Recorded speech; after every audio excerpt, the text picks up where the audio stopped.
Hello everyone, आप सभी का फिर से स्वागत है। यह घटना चक्र साइंस का डिस्कशन है और हम लोग बायोलॉजी को डिस्कस करें, जिसमें हमारा टॉपिक चल रहा है आनुवंशिक इंजीनियरिंग तथा बायोटेक्नोलॉजी। इस टॉपिक से रिलेटेड शेष कुछ प्रश्न बचे हुए हैं, इनको कवर करते हैं। तो चलिए स्टार्ट करते हैं। क्वेश्चन नंबर 53 है, पराजिनी फसल स्वर्ण चावल किस वांछनीय लक्षण के लिए तैयार की गई है? पराजिनी फसल स्वर्ण चावल किस वांछनीय लक्षण के लिए तैयार की गई है? सही जवाब है विटामिन ए के लिए। इसके बारे में इससे पहले वाले सेशन में हम लोगों ने अच्छे से डिस्कस किया है, उसको रिवीजन कर लीजिएगा। नेक्स्ट क्वेश्चन है 54, सुनहरे चावल में बीटा कैरोटीन जीन कहां से आता है? सुनहरे चावल में बीटा कैरोटीन जीन कहां से आता है? तो सही जवाब है डैफोडिल से। गोल्डन राइस या सुनहरी धान जैव प्रौद्योगिकी की उपलब्धि है, जिसके जन्मदाता प्रो इंगो पॉट्रिक्स तथा डॉक्टर पीटर बियर है। इन दोनों का नाम याद रखिएगा। इस चावल का रंग सुनहरा होता है। इसके जीनों में 2 जीन डैफोडिल से तथा एक जीन एरविनिया इरोडोरा नामक जीवाणु से निवेशित किया जाता है, ध्यान रखिएगा। और ये तीनों जीन चावल के अपरिपक्व भ्रूणपोष में प्राकृतिक रूप से पाए जाने वाले यौगिक जिनेरिन डाइफास्फेट को बीटा कैरोटीन में परिवर्तित करने के लिए आवश्यक एंजाइम उत्पन्न करता है। बीटा कैरोटीन हमारे शरीर में पहुंचने पर विटामिन ए में परिवर्तित हो जाता है तथा यह विटामिन जो है नेत्रों के लिए अति आवश्यक है। क्वेश्चन नंबर 55 है, महाधान या सुपर राइस विकसित किया? सुपर राइस किसने विकसित किया? इसका सही जवाब होगा जीएस खुश ने। B option is right option. इसके बारे में देख लेते हैं। सुपर राइस का विकास फिलीपींस स्थित अंतरराष्ट्रीय चावल अनुसंधान संस्थान के मुख्य प्रजनक डॉक्टर गुरुदेव सी खुश के द्वारा किया गया है। इन्होंने 1989 में महाधान पर अनुसंधान कार्य प्रारंभ किया था। 56 है, कथन ए कह रहा है कि मानव में संतान के लिंग निर्धारण में स्त्रियों की प्रमुख भूमिका होती है। कारण आर, स्त्रियों में 2 एक्स गुणसूत्र होते हैं। तो देखिए इसका सही जवाब होगा डी ऑप्शन। ए गलत है, आर सही है। कैसे? मानव में संतान के लिंग निर्धारण में पुरुषों की प्रमुख भूमिका होती है, ठीक है, क्योंकि पुरुषों में XY लिंग गुणसूत्र पाए जाते हैं, जबकि स्त्रियों में लिंग गुणसूत्र XX पाए जाते हैं। अर्धसूत्री विभाजन के द्वारा युग्म को अर्थात स्पर्म तथा ओवम का निर्माण होता है और ये अगुणित, ठीक है, ये अगुणित होते हैं और इन युग्मों के निषेचन से युग्मनज यानी जाइगोट बनते हैं, जिससे बालक में 44 प्लस XY गुणसूत्र तथा बालिकाओं में 44 प्लस XX गुणसूत्र होते हैं। 57 नंबर क्वेश्चन है, पुरुष जीन संगठन होता है?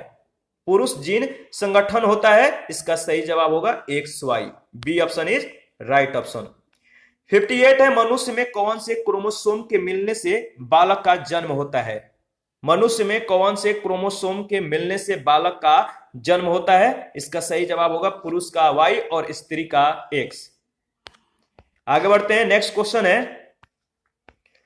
59 है, एमनियोसेप्टिसिस एक तरीका है। एमनियोसेप्टिसिस एक तरीका है जो बताता है, क्या बताता है? भ्रूण के लिंग को, ठीक है। एमनियोसेप्टिसिस गर्भवती महिलाओं में किए जाने वाला एक प्रसव पूर्व परीक्षण है, जिसके तहत विभिन्न प्रकार के जन्म दोषों जैसे डाउन सिंड्रोम तथा गुणसूत्र विषमता आदि की जांच की जाती है। और इस परीक्षण के तहत विकसित हो रहे भ्रूण के चारों ओर विद्यमान उल्बीय द्रव यानी एम्यूनोइटिक जो फ्लूइड होता है, इसकी कुछ मात्रा निकालकर उसका विश्लेषण किया जाता है। इसमें भ्रूण का लिंग परीक्षण भी किया जा सकता है। 60 नंबर है, वैज्ञानिक डीएनए अणुओं को चाहे वे अणुओं के किसी भी स्रोत से हो, इच्छा अनुसार अलग अलग काट और एक साथ जोड़ सकते हैं। कारण आर है, डीएनए के टुकड़ों को रेस्ट्रिक्शन एंडोन्यूक्लियस तथा डीएनए लाइगेज का उपयोग कर जोड़ तोड़ा यानी जोड़ा भी और तोड़ा भी जा सकता है। तो बताइए इन दोनों में से कौन सा सही है? तो दोनों कथन जो है सही है, यानी ए और आर दोनों सही है। आर ए का सही कारण भी है। इसके बारे में देख लेते हैं। देखिए, जेनेटिक इंजीनियरिंग के द्वारा डीएनए को रिस्ट्रिक्शन एंडोन्यूक्लियस एंजाइम के द्वारा टुकड़ों में खंडित तथा डीएनए लाइगेज एंजाइम के द्वारा इन डीएनए के खंडों को परस्पर जोड़ा जा सकता है। रिस्ट्रिक्शन एंडोन्यूक्लियस एंजाइम को सर्वप्रथम नाथन्स एवं स्मिथ ने हीमोफिलस इन्फ्लुएंजी नामक जीवाणु से प्राप्त किया था, जिसके लिए इन्हें नोबेल पुरस्कार 1978 में दिया गया था। 61 है, प्राय समाचारों में आने वाला केस 9 प्रोटीन क्या है? केस 9 प्रोटीन क्या है? तो बताइए इसका सही जवाब क्या होगा। देखिए ए ऑप्शन दिया गया, लक्ष्य साधित जीन संपादन यानी टारगेटेड जीन एडिटिंग में प्रयुक्त आणविक कैंची। तो ए ऑप्शन आपका बोलिए सही है या नहीं? बिल्कुल सही है। केस 9 प्रोटीन जो है वस्तुतः लक्ष्य साधित जीन संपादन यानी टारगेटेड जीन एडिटिंग में प्रयुक्त आणविक कैंची है। इसका मुख्य कार्य डीएनए को काटना है। अतः स्पष्ट है कि यह कोशिका के जीनोम में परिवर्तन करने में सक्षम है। जीन संपादन की क्रिस्पर, ठीक है, केस 9 तकनीकों में क्रिस्पर डीएनए अनुक्रमों के नियमित पुनरावृत्ति पैटर्न को दर्शाता है, जिसमें प्रत्येक पुनरावृत्ति के बाद के जो है स्पेशल डीएनए खंड को एडिट करने के लिए केस 9 नामक संशोधित प्रोटीन का प्रयोग किया जाता है। इसके द्वारा किसी कोशिका के डीएनए को निर्धारित स्थान पर काटकर जीन को जो है हटाया या नए जीनों से प्रतिस्थापित किया जा सकता है तथा कोशिका में अपेक्षित प्रतिरोधी लक्षण प्राप्त किए जा सकते हैं। 62 है, जैव सूचना विज्ञान में, याद रखिएगा, जैव सूचना विज्ञान यानी बायो इन्फॉर्मेटिक्स में घटनाक्रमों या गतिविधि के संदर्भ में समाचारों में कभी कभी दिखने वाला पद ट्रांसक्रिप्टोम किसे निर्दिष्ट करता है? इसका सही जवाब होगा किसी जीव के द्वारा अभिव्यक्त mRNA अणुओं की पूर्ण श्रृंखला। तो बी ऑप्शन आपका बिल्कुल सही है। किसी जीनोम के द्वारा संश्लेषित संपूर्ण mRNA अणुओं को ट्रांसक्रिप्टोम कहते हैं। ट्रांसक्रिप्टोम कोशिका की दृश्य गतिविधियों और उसके जीनोम में अदृश्य कूट निर्देशों के बीच की गतिमान जो है कड़ी बनाता है। कोई भी प्राणी बदलती परिस्थितियों के साथ कैसे और कितना सामंजस्य स्थापित कर पाता है, इसका पूरा कच्चा चिट्ठा उसके ट्रांसक्रिप्टोम में मिल सकता है। 63 है, आरएनए अंतःक्षेप और आरएनए इंटरफेस RNAi जो है प्रौद्योगिकी ने पिछले कुछ वर्षों में लोकप्रियता हासिल कर ली है। क्यों? तो देखिए इसके बारे में अगर कहा जाए तो इसमें कथन दिया गया है। इन कथनों को आप जो है एक बार एनालिसिस करके बताइए इसका सही जवाब क्या होगा। तो देखिए इसमें ए ऑप्शन सही जवाब है। इसके बारे में हम लोग डिस्कस कर लेते हैं। आरएनए अंतःक्षेप, ठीक है, RNAi जो है आरएनए इंटरफ्रेंस होता है, एक जैविक प्रक्रिया है जिसमें आरएनए अणु लक्षित यानी mRNA यानी मैसेंजर आरएनए जिसे बोलते हैं, अणुओं को निष्प्रभावी कर जीन अभिव्यक्ति को बाधित करते हैं। यह प्रौद्योगिकी जीन अनभिव्यक्तिकरण, ठीक है, जीन साइलेंसिंग रोगोपचारों में विकास में जो है प्रयुक्त होती है। तो यह प्रौद्योगिकी जो है जीन अभिव्यक्तिकरण रोगोपचारों के विकास में प्रयुक्त होती है। रोग के उपचार में इसका विकास का जो है प्रयुक्त होता है और इसे कैंसर रोगियों के उपचार में भी प्रभावी पाया गया है। साथ ही इसका विषाणु रोगजनकों के लिए प्रतिरोधी फसल पादपों के विकास में भी प्रयोग किया जा रहा है। हार्मोन प्रतिस्थापन रोगोपचारों के विकास में आरएनए अंतःक्षेप का कोई योगदान नहीं है। इस तरह पहला, दूसरा और चौथा सही है। 10 अगस्त 2018 को USA food and drugs administration के द्वारा पहली बार आरएनए इंटरफ्रेंस आधारित उपचार को स्वीकृति प्रदान की गई। क्वेश्चन नंबर 64 है, दिया गया है रुधिर कोशिकाएं, अस्थि कोशिकाएं, बाल रज्जु और लार। अपराध के जांच में डीएनए परीक्षण के लिए जो नमूने लिए जाते हैं वे कौन कौन से हो सकते हैं? तो देखिए इसका सही जवाब होगा चारों, पहला, दूसरा, तीसरा और चौथा। ये चारों जो है नमूने के तौर पे लिए जा सकते हैं। 65 नंबर क्वेश्चन है, जीन अणु यानी डीएनए की संरचना को सबसे पहले किसने रेखांकित किया? डीएनए की संरचना को सबसे पहले किसने रेखांकित किया? इसका सही जवाब क्या होगा बताइए? जेम्स वाटसन और फ्रांसिस क्रिक। सी ऑप्शन आपका बिल्कुल सही है। इसके बारे में देख लेते हैं।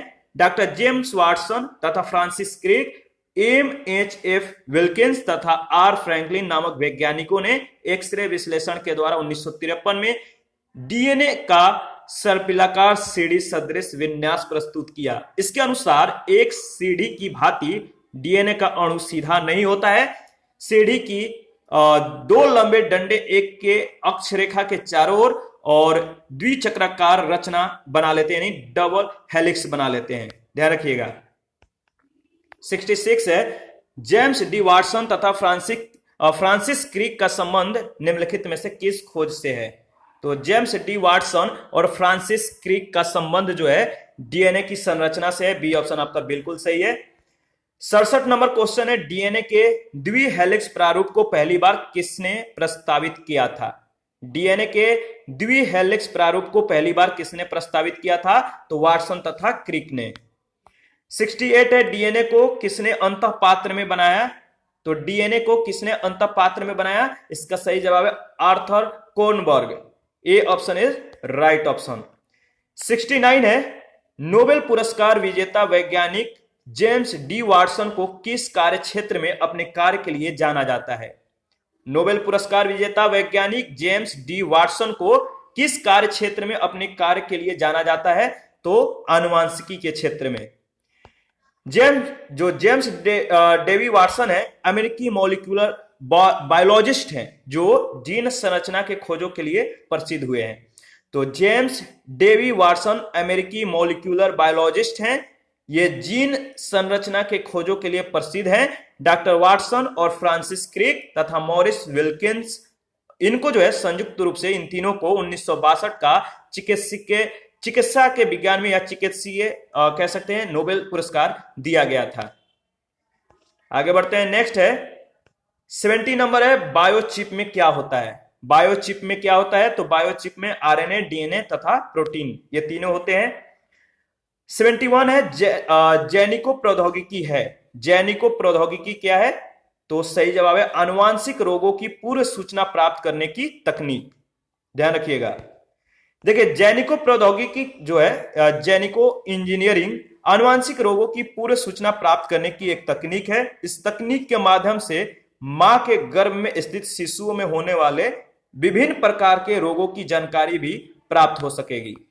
72 है, निम्नलिखित में से कौन सा कार्य जैव प्रौद्योगिकी की श्रेणी में आता है? कौन सा कार्य जैव प्रौद्योगिकी की श्रेणी में आता है? 4 ऑप्शन है, आप ऑप्शन को एनालिसिस करिए और बताइए इसका सही जवाब क्या होगा। तो इसका सही जवाब है ए ऑप्शन, औद्योगिक प्रक्रमों में जीवधारियों अथवा उनसे प्राप्त पदार्थों का उपयोग। तो औद्योगिक प्रक्रमों में जीवधारियों अथवा उनसे प्राप्त पदार्थों का उपयोग, ए ऑप्शन इज राइट ऑप्शन। इसके बारे में देख लेते हैं। देखिए, संपूर्ण जीवों यानी मुख्यतः सूक्ष्म जीवों या जीवों के द्वारा उत्पन्न पदार्थों या जैव प्रक्रियाओं के औद्योगिक स्तर पर उपयोग को जैव प्रौद्योगिकी यानी बायोटेक्नोलॉजी कहते हैं। जैसे मदिरा उत्पादन के लिए जो है ईस्ट कोशिकाओं का उपयोग बायोटेक्नोलॉजी के अंतर्गत आता है। 73 है, जैव आवर्धन से क्या तात्पर्य है? जैव आवर्धन से तात्पर्य है, बताइए। तो देखिए, इसके बारे में हम लोग एक बार देख लेते हैं, इंपॉर्टेंट है। इसका सही जवाब है बी ऑप्शन, किसी उत्तरोत्तर पोषण स्तर में जीवों में खरपतवार नाशी तथा कीटक नाशी की सांद्रता का बढ़ जाना जैव आवर्धन यानी बायो मैग्निफिकेशन कहलाता है। ध्यान रखिएगा, इंपॉर्टेंट है। यह क्वेश्चन जो है बहुत बार पूछा भी जा चुका है। 74 है, जीन अभियंत्रण में नवीनतम तकनीक विकसित हुई है। जीन अभियंत्रण में नवीनतम तकनीकी जो है विकसित हुई है, बताइए। जीन प्रतिचित्रण। जीन प्रतिचित्रण। देखिए, जेनेटिक इंजीनियरिंग में नवीनतम विकसित तकनीक जो है जीन मैपिंग है। डीएनए अणुओं में न्यूक्लियोटाइड एकलकों के अनुक्रमों का तथा इन अनुक्रमों में जीनों का पता लगाकर डीएनए अणुओं के मानचित्र को तैयार किया जाता है और उसे बताइए जीनोमिक्स या जीनी मैपिंग कहते हैं। 75 है, पीड़कों को प्रतिरोध के अतिरिक्त वे कौन सी संभावनाएं हैं जिनके लिए आनुवांशिक रूप से रूपांतरित पादपों का निर्माण किया जाता है या किया गया है? इसका सही जवाब क्या होगा? पहला है, सूखा सहन करने के लिए उनमें जो है उन्हें सक्षम बनाना या उनमें जो है क्षमता है। उत्पादन में पोषकीय मान बढ़ाना, अंतरिक्ष यानों और अंतरिक्ष स्टेशनों में उन्हें उगने और प्रकाश संश्लेषण करने के लिए सक्षम बनाना और उनकी सेल्फ लाइफ बढ़ाना। इसका सही जवाब होगा सी ऑप्शन, पहला, दूसरा और चौथा। तीसरा गलत है। कैसे? आनुवांशिक रूप से रूपांतरित पादपों को उत्तक संवर्धन तकनीक से जो है उगाया जाता है और जेनेटिक इंजीनियरिंग के कमाल से उनमें नैसर्गिक जीनों के अतिरिक्त मनोवांछित जीन भी प्रविष्ट कराए जाते हैं, यानी जो चाहे, यानी मनोवांछित यानी मन के अनुसार। जिससे उनमें रोग रोधिता, कीट रोधिता, विषाणु रोधिता जैसे गुणों का समावेश हो जाता है। इससे भरपूर फसलें जो है मतलब कि क्या होती है, मतलब भरपूर फसलें ली जा सकती है, पौष्टिकता युक्त प्रोटीनें डाली जा सकती है और प्राकृतिक आपदाओं के मार झेलने में भी इन्हें सक्षम बनाया जा सकता है। 76 है, जीवाणु भोजियों के संबंध में कौन सा कथन सही है। जीवाणु भोजी के संबंध में आपको बताना है कौन सा कथन सही है। पहला कथन है जीवाणु भोजी विषाणु होते हैं जो जीवाणुओं को संक्रमित करते हैं। दूसरा कथन है जीवाणु भोजी आनुवांशिक अभियांत्रिकी में प्रयुक्त होते हैं। तो देखिए यह दोनों कथन जो है सत्य है। ठीक है, इसके बारे में देख लेते हैं। वे विषाणु जो जीवाणुओं को संक्रमित करते हैं जीवाणु भोजी कहलाते हैं। आनुवांशिक अभियांत्रिकी में जीवाणु भोजी का उपयोग किया जाता है, इसलिए दोनों कथन सत्य है। 77 है, यदि मानव वृद्धि हार्मोन जीन का प्रयोग करके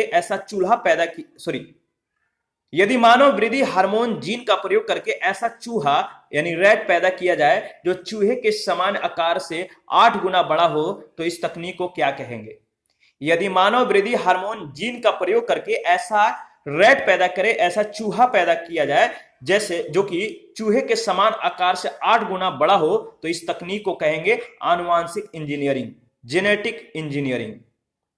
देखिए मानव वृद्धि हार्मोन जीन का प्रयोग करके समान आकार से 8 गुना बड़ा जो है चूहा पैदा करने की क्रिया को क्या कहते हैं, जेनेटिक इंजीनियरिंग कहते हैं। इस प्रकार इस तकनीक के द्वारा न केवल जीनों के स्वरूप में संशोधन करके जीवों के आकार और गुणों को परिवर्तित किया जा सकता है, बल्कि इससे पूर्णतः एक नए जीवों का भी निर्माण किया जा सकता है। 78 है, कथन ए कह रहा है कि बलात्कार एवं हमले के मामलों में अपराधियों की पैतृकता और पहचान स्थापित करने में डीएनए फिंगरप्रिंट एक शक्तिशाली उपकरण बन गया है।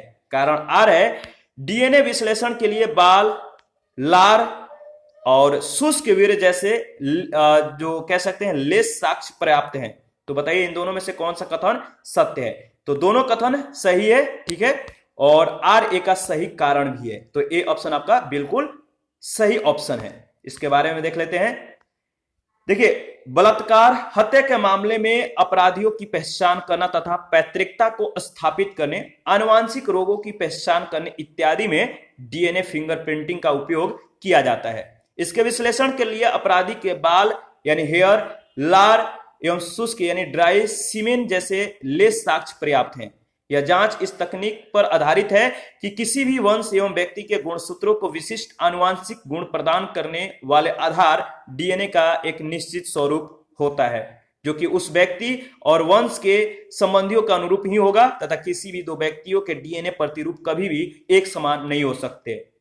79 है, शिशु का पितृत्व स्थापित करने के लिए निम्नलिखित में से किस एक तकनीक का प्रयोग किया जा सकता है। शिशु का पितृत्व स्थापित करने के लिए निम्नलिखित में से किस एक तकनीक का प्रयोग किया जा सकता है। तो आपको मालूम है DNA fingerprinting. D option is right option.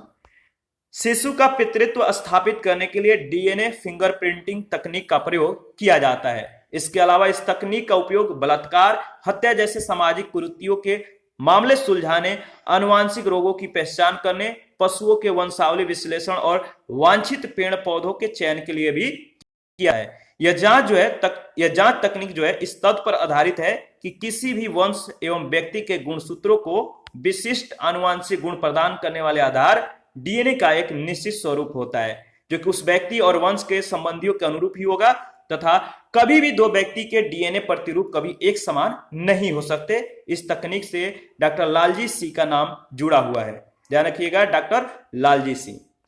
Question number 80 है, पैतृकता सिद्ध करने के लिए कौन से कारक जो है सहायक हैं।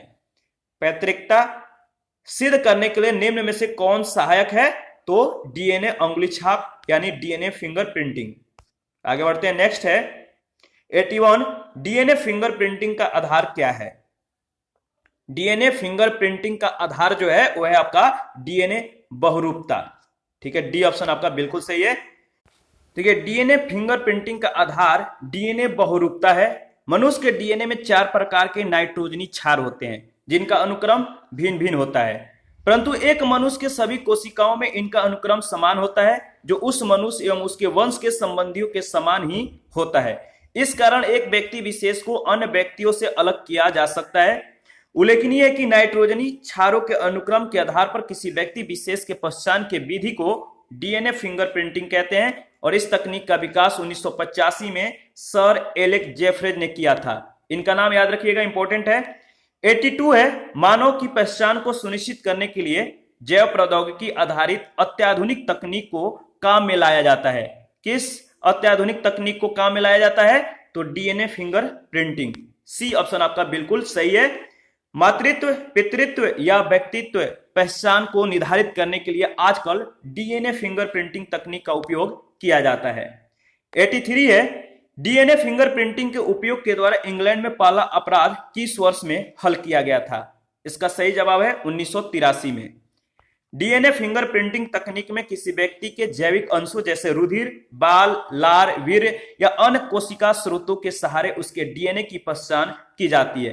1983 में इंग्लैंड में डीएनए फिंगर प्रिंटिंग के द्वारा एक लड़की की हत्या का मामला का जो प्रॉब्लम था, इसको सॉल्व किया गया था। आगे बढ़ते हैं, नेक्स्ट क्वेश्चन है 84। डीएनए फिंगर प्रिंटिंग का उपयोग किन निम्न क्षेत्रों में होता है? तो देखिए, डीएनए फिंगर प्रिंटिंग का जो उपयोग है केवल न्यायालयीय छानबीन में, सहायक वैज्ञानिक परीक्षण में भी होता है, पैतृत्व विवाद में भी होता है, केवल संकटापन्न प्राणियों के संरक्षण में भी होता है और उपरोक्त सभी क्षेत्रों में, तो उपरोक्त सभी क्षेत्रों में होता है।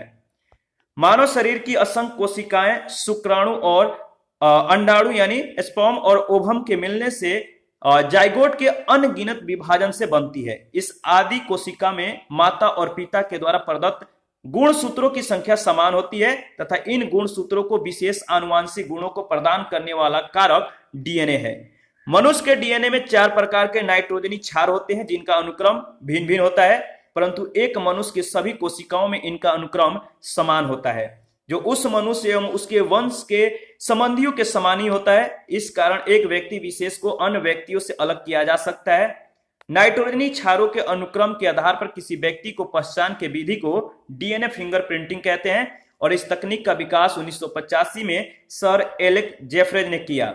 इस तकनीक का प्रयोग न्यायालयीय विश्लेषण, पैतृक आनुवंशिकता निर्धारण, संकटापन्न प्राणियों की यानी जो संकटग्रस्त प्राणी है इनके रक्षण आदि में भी किया जाता है। 85 है, कथन ए कह रहा है कि डीएनए फिंगर प्रिंटिंग पितृत्व स्थापना तथा बलात्कार वादों में अपराधियों के पहचान के लिए एक महत्वपूर्ण परीक्षण जो है बन गया है। कारण जो कथन बी है, कारण जो है डीएनए परीक्षण के लिए बाल, सूखे रक्त, वीर्य के सूक्ष्म नमूने जो है पर्याप्त होते हैं। इनके नमूने के लिए जो है इनका जो है उपयोग किया जा सकता है। तो बताइए इन दोनों में से कौन कौन सा कथन सही है? देखिए, कथन ए और कारण आर दोनों सत्य है और कारण जो है कथन का सही स्पष्टीकरण है। ठीक है, डीएनए फिंगर प्रिंटिंग तकनीक का उपयोग आपराधिक मामलों की गुत्थियां सुलझाने के लिए किया जाता है। इसके साथ ही मातृत्व, पितृत्व या व्यक्तिगत पहचान को निर्धारित करने के लिए भी इसका उपयोग होता है। इस पद्धति में किसी व्यक्ति के जैविक अंशों जैसे रक्त, बाल, लार, वीर्य आदि के द्वारा उसके डीएनए की पहचान की जाती है। इसके बाद 86 है, किसी व्यक्ति के ज्यामितीय पहचान के लिए या ज्यामितीय पहचान कह सकते हैं, बायोमेट्रिक पहचान के लिए अंगुली छाप क्रम वीक्षण के अलावा निम्नलिखित में से कौन से प्रयोग में लाया जा सकता है? तो लाया जा सकता है कौन सा? तो सही जवाब देखिए इसका होगा परितारिका क्रम वीक्षण, दृष्टिपटल क्रम वीक्षण और वाक अभिज्ञान। इसके बारे में हम लोगों ने शुरू में ही डिस्कस किया था, तो आप जो है उस सेशन को जो है आप रिवीजन कर लीजिएगा। देखिए यहाँ पे भी आपका जो है रिवीजन हो जाएगा। बायोमेट्रिक्स इंस्टीट्यूट के अनुसार ज्यामितीय या बायोमेट्रिक पहचान के जो है निम्न प्रकार हैं। ठीक है, मैचिंग है, डीएनए मिलान जिसे कहते हैं, कान के आकार के आधार पे, आइरिस के आधार पे, रेटिना के आधार पे, चेहरे के पहचान के आधार पे, अंगुली छाप आधारित, अंगुली के 3D ज्यामितीय विन्यास के आधार पे, व्यक्ति के चाल के आधार पे, हाथ की ज्यामितीय विशेषताओं के आधार पे और गंध के आधार पे, टाइपिंग के अनोखेपन आधार पे और वॉइस रिकॉग्नाइजेशन पर आधारित या अंगुली या हथेली के नसों के विन्यास के आधार पे। ध्यान रखिएगा। 87 है, अंगुलियों के निशानों की जो है देखिए यहाँ पे थोड़ा सा ब्लर है, तो यहाँ पे जो है अंगुलियों के निशान की बहुरंगीय सतह पर उभरा कह सकते हैं कि ओवरलैप करने में निम्न में से क्या प्रयुक्त होता है? तो देखिए इसमें होता है फ्लोरोसेंट पाउडर का उपयोग होता है, ठीक है। अंगुलियों के निशान को बहुरंगीय सतह पर उभारने के लिए फ्लोरोसेंट पाउडर का प्रयोग किया जाता है, ठीक है। नेक्स्ट क्वेश्चन है 88, कौन ट्रांसजेनिक्स के द्वारा जो है नहीं पाया जा सकता है? कौन ट्रांसजेनिक्स के द्वारा नहीं पाया जा सकता? सही जवाब है क्लोनीकृत जंतुओं का उत्पादन। क्लोन का तात्पर्य होता है प्रतिरूप। इसके अंतर्गत जीन से छेड़छाड़ किए बिना समान रूप से और नस्ल उत्पन्न मतलब कि कह सकते हैं कि जो क्लोन है इसका जो तात्पर्य है होता है प्रतिरूप, उसी के जैसा हुबहू चीजों को तैयार करना। यानी इसके अंतर्गत जीन से छेड़छाड़ किए बिना समान रूप एवं नस्ल उत्पन्न की जाती है, जबकि ट्रांसजेनिक यानी पराजीनी के अंतर्गत जीन का स्थानांतरण एवं प्रतिरोपण किया जाता है। जेनेटिक इंजीनियरिंग के द्वारा अब इच्छित गुणों वाले जीनों का प्रवेश पौधों में कराया जाता है। ऐसे पौधे जिनमें वह डीएनए शामिल हो ट्रांसजेनिक्स कहलाते हैं। ट्रांसजेनिक चूहे, खरगोश, सुअर इत्यादि पैदा किए जा चुके हैं। 89 है, निम्नलिखित में से कौन सा एक सजीव जीवों में एक नई जाति की उत्पत्ति के लिए सर्वाधिक महत्वपूर्ण घटक है? वह है उत्परिवर्तन। ध्यान रखिएगा उत्परिवर्तन। और क्वेश्चन नंबर 90 है, जीन के भीतर अनुक्रम आधार परिवर्तन कहलाता है। क्या कहलाता है? तो उत्परिवर्तन कहलाता है।